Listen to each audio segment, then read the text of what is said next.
Hello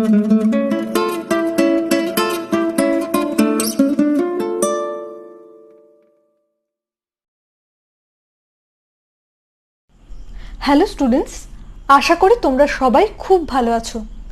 আজকের ক্লাসে আমরা ক্লাস 11-এর যে ফটোসিনথেসিস চ্যাপ্টারটা শুরু করেছিলাম, অর্থাৎ সালোক সংশ্লেষ চ্যাপ্টারটা শুরু করেছিলাম, সেটার আমরা প্রথম দিনের ক্লাসে ইন্ট্রোডাক্টরি একটা ক্লাস করেছি।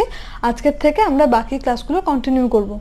আজকের ক্লাসে মেনলি আমরা পড়ব হিস্ট্রি অফ ফটোসিনথেসিস, অর্থাৎ সালোক সংশ্লেষের জন্য প্রয়োজনীয় বিভিন্ন উপাদানগুলো সম্পর্কে বিভিন্ন বিজ্ঞানীরা যে মতবাদ দিয়েছেন, যে জিনিসগুলো তারা বলেছেন, সেগুলো সম্বন্ধে আমরা পড়ব।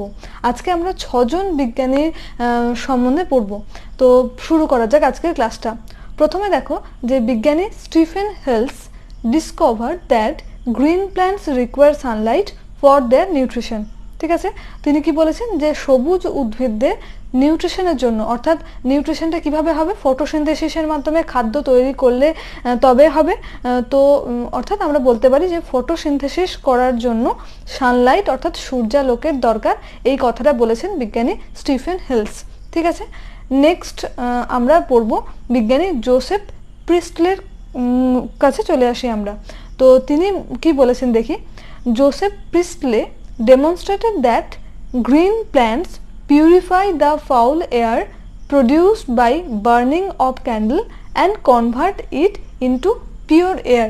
ঠিক আছে, তো দেখি তিনি বলেছেন যে তিনি দেখিয়েছেন যে প্রথমে তিনি একটা বেলজার নিয়েছিলেন।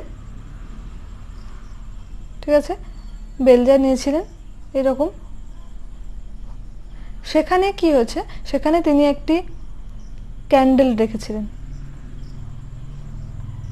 রেখেছিলেন এবং এখানে একটা ইঁদুর, মাউস, বোঝা গেল, এটা মাউস, এম লিখলাম। ঠিক আছে, এটা হচ্ছে জীবিত, মাউসটা হচ্ছে জীবিত বা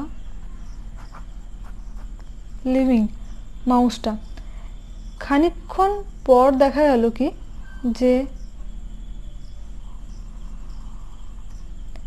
বেলজার যেটা ছিল তার মধ্যে থাকা মাউস যেটা আছে সেটা মারা গেল,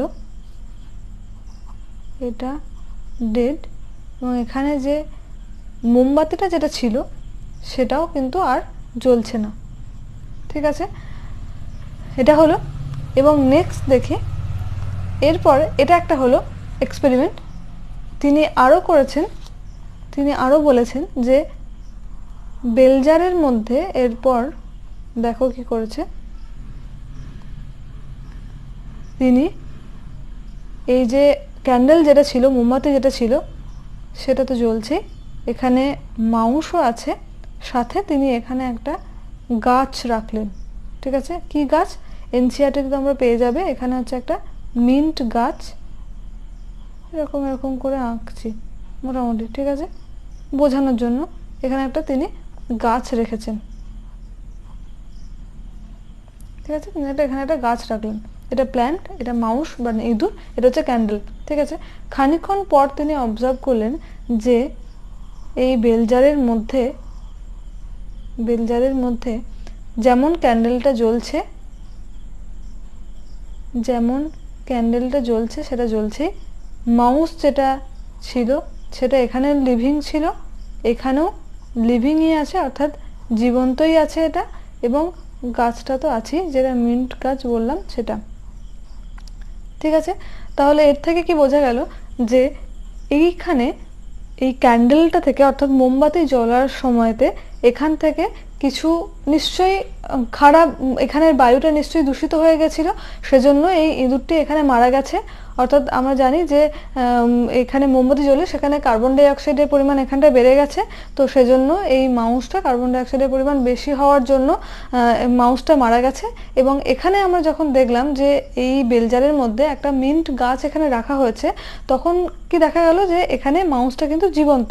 কেন জীবন্ত না, এই এখান থেকে অর্থাৎ ক্যান্ডেলটা থেকে উদ্ভূত যে CO2টা আছে, সেই CO2টা এই গাছটা তার ফটোসিনথেসিসের জন্য সে নিয়েছে, এবং পরিবর্তে আমরা দেখেছি যে সালোক সংশ্লেষ প্রক্রিয়া কি উৎপন্ন হয়, আমরা দেখেছি CO2 প্লাস তোমার লাগে H2O জল, সেখান থেকে তৈরি হয় C6H12O6 প্লাস তৈরি হয় কি H2O আর হচ্ছে O2, অর্থাৎ অক্সিজেন তৈরি হচ্ছে। অক্সিজেনটা শ্বাসবায়ু হিসেবে গৃহীত হয়, তো মাউসটা ইঁদুরটা এই জন্য এখানে অক্সিজেন পেয়েছে, সেজন্য এটা এখানেও জীবন্ত আছে। কিন্তু এখানে কোনো গাছ ছিল না, এখানে নতুন করে কোনো অক্সিজেন ছিল না, পায়নি, সেজন্য এখানে মাউসটা মারা গেছে। ঠিক আছে, তাহলে এখানে কি বলেছিলেন উনি, যে demonstrated that green plants purify the foul air, তাই তো এখানে গ্রিন প্ল্যান্টসটা ছিল বলেই এখানের বাতাসটা যেখানে CO2 পরিমাণ বেড়ে যাচ্ছিল সেটাকে এটা পিউরিফাই করে দিয়েছে গাছটা। Demonstrated foul air produced by burning of candle and converted into pure air. Foul এয়ারকে এটা পিওর এয়ারে এটা কনভার্ট করেছে। কিভাবে কনভার্ট হয়েছে না, এই গ্রিন প্ল্যান্টস থাকার জন্য। ঠিক আছে, তাহলে জোসেফ প্রিস্টলে কি বলেছেন সেটা আমরা বুঝতে পারলাম। নেক্সট আমরা চলে আসি জ্যান ইঙ্গেনহাউস কি বলেছেন সেখানে।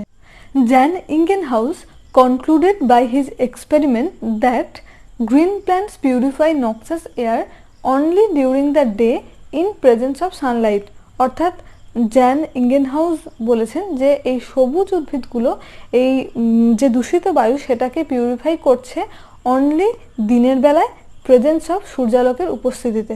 ঠিক আছে, এটা বলেছেন যে বিজ্ঞানী জ্যান ইঙ্গেনহাউস।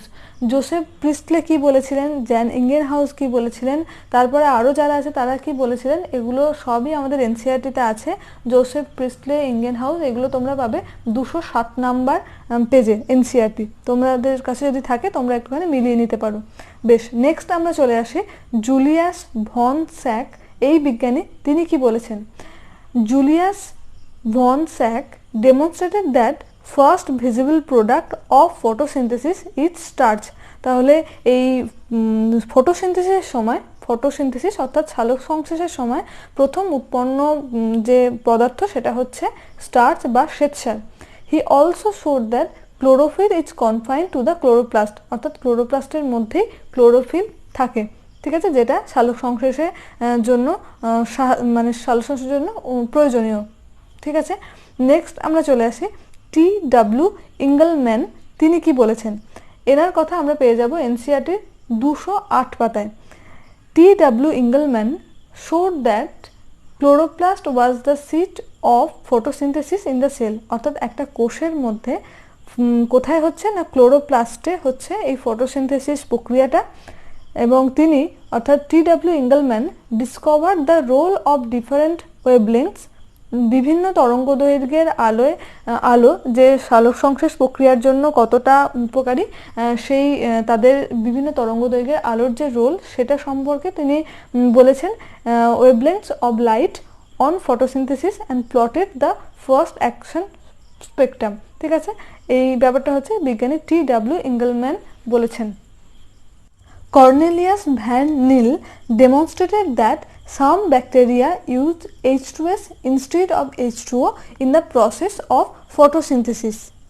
প্রথমে আমরা ফটোসিনথেসিস অর্থাৎ সালোক সংশ্লেষের যে বিক্রিয়াটা আমরা দেখেছিলাম সেটা আগে আমরা দেখে নিই, তারপর বিজ্ঞানী ভ্যান নিল কি বলেছেন সেটা আমরা মিলিয়ে নেব।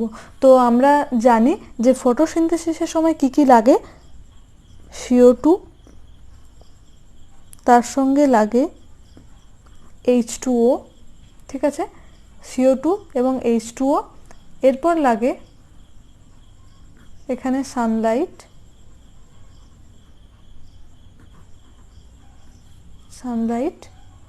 তৈরি হয় ক্লোরোফিলের উপস্থিতিতে।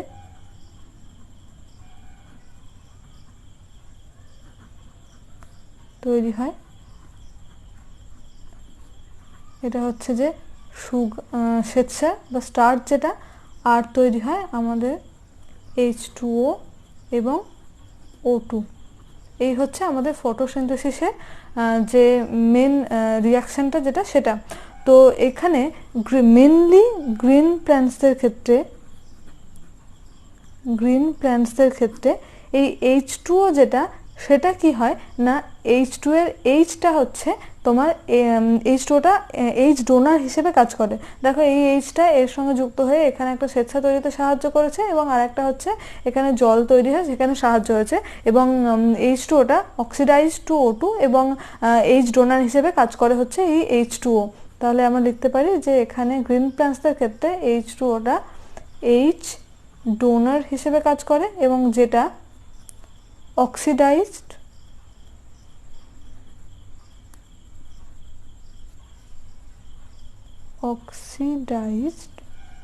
Two O2। ঠিক আছে, এবার ভ্যান নীল কি বলেছেন, তিনি বলেছেন যে কিছু কিছু অর্গানিজমদের ক্ষেত্রে সেখানে O2 নির্গত হয় না, এখানে যেমন O2 নির্গত হয়েছে O2 নির্গত হয় না। কাদের ক্ষেত্রে? সেটা হচ্ছে কিছু পার্পল অ্যান্ড গ্রিন সালফার ব্যাকটেরিয়ার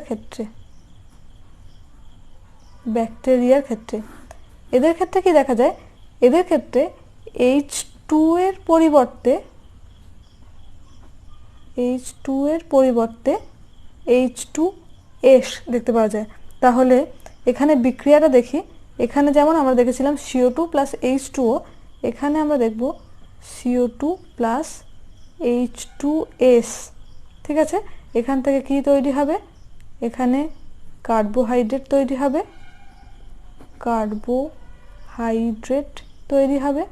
প্লাস কি তৈরি হবে? সালফার বা সালফেট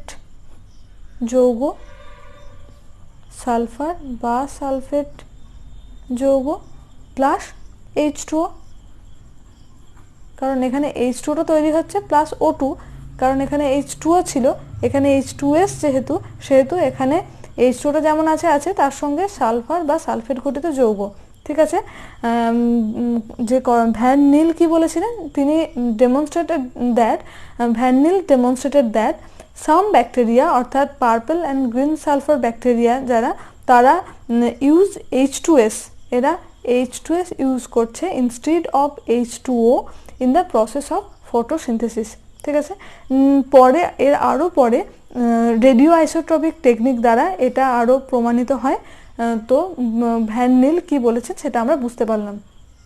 আমি তোমাদের পড়ানোর সময় চেষ্টা করি যে জিনিসটা পড়ানোর সময় তোমাদের একটু ছবি এঁকে দেখালে তোমাদের বুঝতে সুবিধা হবে, বা কোনো জিনিসটা ছবি দেখালে তোমাদের বুঝতে সুবিধা হবে, মনে রাখতে সুবিধা হবে, আমি সেটা চেষ্টা করি। তো আজকে আমরা যে ক্লাসটা করলাম অর্থাৎ হিস্ট্রি অফ ফটোসিনথেসিসের যে ক্লাসটা করলাম, সেখানে বিভিন্ন বিজ্ঞানীর নাম বললাম। বিজ্ঞানীগুলোর নাম দেখে তো আমরা বুঝতে পারছি না তারা কীরকম দেখতে বা কী, তো বিজ্ঞানীগুলোর ছবি দেখলে আমাদের তারা কি আবিষ্কার করেছিলেন সেগুলো আমাদের আরও মনে রাখতে সুবিধা হবে। তো প্রথমেই আমরা চলে আসি, দেখতে পাচ্ছি দেখো স্টিফেন হেলস, আমরা একটু আগে পড়লাম, ইনি discover that green plants require Sunlight for their nutrition, অর্থাৎ ফটোসিনথেসিসের সময় যে সূর্যালোকের দরকার সেই কথাটা বলেছেন বিজ্ঞানী স্টিফেন হেলস। ঠিক আছে, এনাকে একটু ভালো করে দেখে নাও, তাহলে আরও মনে রাখতে তোমাদের সুবিধা হবে। নেক্সট দেখো এই বিজ্ঞানীর নাম হচ্ছে জুলিয়াস ভন স্যাক। কি বলেছেন? তিনি আমরা একটু আগেই পড়লাম যে তিনি বলেছিলেন যে প্রথম ফটোসিনথেসিসে উৎপন্ন প্রোডাক্টটা হচ্ছে স্টার্চ। ঠিক আছে, এবং তিনি আরও বলেছিলেন যে ক্লোরোপ্লাস্টের মধ্যে ক্লোরোফিলটা পাওয়া যায়। বেশ, বুঝতে পারলাম, এনার ছবিটা দেখলে আর একটু মনে রাখতে আমাদের সুবিধা হবে। নেক্সট আমরা চলে আসি জোসেফ প্রিস্টলে। তিনি demonstrated that green plants purify the foul air produced by burning of candle and converted into pure air। ঠিক আছে, যে দূষিত বায়ুটা ছিল সেটাকে পিওর এয়ারে পরিণত করছে যদি গ্রিন প্ল্যান্টস সেখানে থাকে। তিনি এই কথাটা বলেছিলেন জোসেফ প্রিস্টলে। এরপর দেখো আমরা দেখতে পাচ্ছি বিজ্ঞানী T.W. এঙ্গেলম্যান। ঠিক আছে, ইনি কি বলেছিলেন না T.W. Engelmann showed that chlorophyll মানে chloroplast was the seat of photosynthesis in the cell, অর্থাৎ কোষের মধ্যে যে ক্লোরোপ্লাস্ট আছে সেখানেই মেনলি ফটোসিনথেসিসটা হয়। এই জিনিসটা বলেছিলেন T.W. এঙ্গেলম্যান। ঠিক আছে, বেশ, নেক্সট আমরা চলে আসি কর্নেলিয়াস ভ্যান নীল। একটু আগেই জাস্ট বললাম যে কর্নেলিয়াস ভ্যান নীল, এটাকে মেনলি কর্নেলিয়াস কথাটা অতটা ইউজ হয় না, ভ্যান নীল কথাটাই বেশি ইউজ হয়। তো van Niel demonstrated that Some bacteria use H2S instead of H2O in the process of photosynthesis. Van Niel. এরপর আমরা চলে আসি, দেখো এই বিজ্ঞানীটা দেখে নাও একটু ভালো করে। এনার নাম হচ্ছে Jan Ingenhousz. Jan Ingenhousz concluded by his experiment that green plants purify noxious air only during the day in the presence of sunlight। ঠিক আছে, জোসেফ প্রিস্টলে বলেছিলেন যে গ্রিন প্ল্যান্টস থাকলে এমনি সেখানে ফাউল এয়ার যেটা সেটা পিউরিফাই হয়ে যাবে, দিয়ে পিওর এয়ারে পরিণত হবে। আর জুলিয়াস ইঙ্গেনহাউস তিনি বললেন যে যে এই যে পরিণত হচ্ছে দূষিত বায়ুটা তোমার পিওর এয়ারে, তিনি বলেছেন এই নক্সাস এয়ারটা during the day in the presence of সানলাইটে এটা পিউরিফাই হয়। তাহলে আজকের ক্লাসে আমরা হিস্ট্রি অফ ফটোসিনথেসিস সম্পর্কে পড়লাম। আমি বারবার তোমাদের যে কথাটা বলি যে যেই জিনিসটা পড়বে, যে চ্যাপ্টারটা পড়বে, যে টপিকটা তোমরা পড়বে সেটা যদি একটু ছবি এঁকে পড়া যায় তাহলে সেটা তোমাদের জন্যই ভালো, মনে রাখতে তোমাদের সুবিধা হবে। এবং তোমাদের সবার কাছেই এখন স্মার্টফোন আছে, তো সেখানে যদি সেই সংক্রান্ত কোনো ছবি তোমরা গুগলে একটু সার্চ করে দেখে নাও তাহলে তোমাদের মনে রাখতে সুবিধা হবে। ঠিক আছে, আজকের ক্লাসটা এই পর্যন্তই। এইটুকু ক্লাসের মধ্যে যদি তোমাদের কিছু বুঝতে অসুবিধা হয় তাহলে তোমরা অবশ্যই আমাকে কমেন্ট করে জানিও। এবং যদি তোমাদের এই ক্লাসটা ভালো লেগে থাকে তাহলে তোমাদের বন্ধু বান্ধবদের সঙ্গে তোমরা ক্লাসটা শেয়ার করো এবং আমাকে জানিও তোমাদের কীরকম লাগলো আজকের ক্লাসটা। ঠিক আছে, দেখা হবে পরের ক্লাসে, ততদিন তোমরা খুব ভালো থেকো।